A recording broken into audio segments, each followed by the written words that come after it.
Sébastien, nous poursuivons d'ailleurs dans cette deuxième circonscription de Corse du Sud avec la réaction de Bernard Angelini. Bonsoir. Bonsoir. Vous étiez le candidat du Front National dans cette circonscription de Sartène-Porto-Vecchio.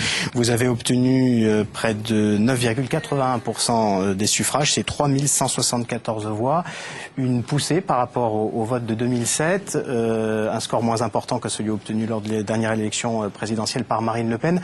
Comment expliquez-vous ce résultat ? Écoutez, avant tout, je voudrais vous dire quelque chose. Vous voyez, chacun sait qu'une petite démonstration vaut mieux qu'un long discours. Alors voilà.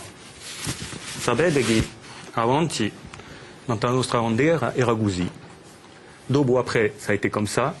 Et maintenant, c'est comme ça. Je m'explique. 3 semaines de campagne législative. J'invite les Corses à compter le nombre de lignes que j'ai eues dans les journaux, à compter le nombre de minutes que j'ai eues sur les plateaux.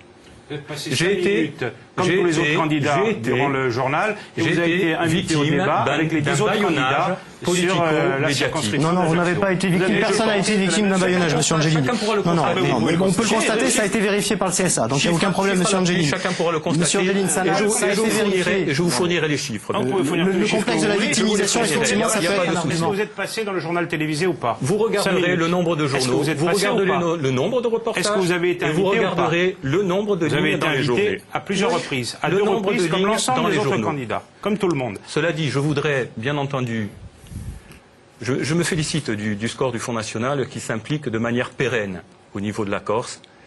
Et je voudrais, bien entendu, remercier l'ensemble des électeurs qui m'ont fait confiance, remercier également tous les militants et sympathisants qui m'ont fortement soutenu, donc ma pensée va vers eux. Et les gens ont compris, ce score ne m'étonne pas, parce que les gens ont compris que le Front National représente la vraie force politique d'opposition, aujourd'hui en Corse. Paul Quastan, quelle réaction vous avez au score obtenu par le Front National, le candidat du Front National dans cette circonscription? Je pense que Comment vous l'expliquez? La montée du Front National est la conséquence d'un certain nombre de politiques menée par les gouvernements successifs, en particulier par celui de M. Sarkozy. Et je pense qu'il y a quand même une logique dans la montée du Front National, qu'elle nous plaise ou pas. Quelle sera votre consigne de vote pour le second tour? Comme l'a fort justement dit Tony Cardi, Estelle Massoni et je suppose mon ami José Risticoni, nous allons nous réunir, nous ferons part de nos intentions dans les jours qui viennent. Mais a priori, vous serez plutôt... Nous ferons part de nos intentions dans les jours qui viennent.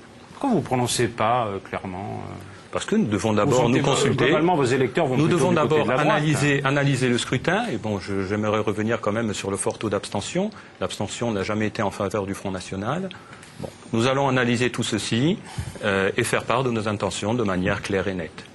Non, monsieur, une des choses qui nous sépare vraiment, c'est que nous n'avons jamais pris nos ordres à Paris, ni auprès d'X, ni auprès d'Y, ni auprès de Marine, ni auprès de personne. Nous sommes totalement indépendants et libres de nos prises de position. Ce n'est pas Paris qui désigne nos candidats et nous ne demandons pas à Paris ce que nous devons faire. Paris ne m'a pas désigné, je me suis porté volontaire, M. Quastan, d'une part. Vous attendez les instructions de Marine Le Pen. D'autre part, c'est une élection nationale, nous faisons partie d'un parti national. En effet, il y a des orientations. Après, il y a des spécificités locales, bien entendu. Camille Rocazère n'est pas sur la liste des députés à faire battre. Camille Rocazère fait partie de l'UMP, fait partie du système UMPS. Donc, comme je vous l'ai dit, nous allons en discuter tous les 4 et vous faire part de nos intentions dans les jours qui viennent.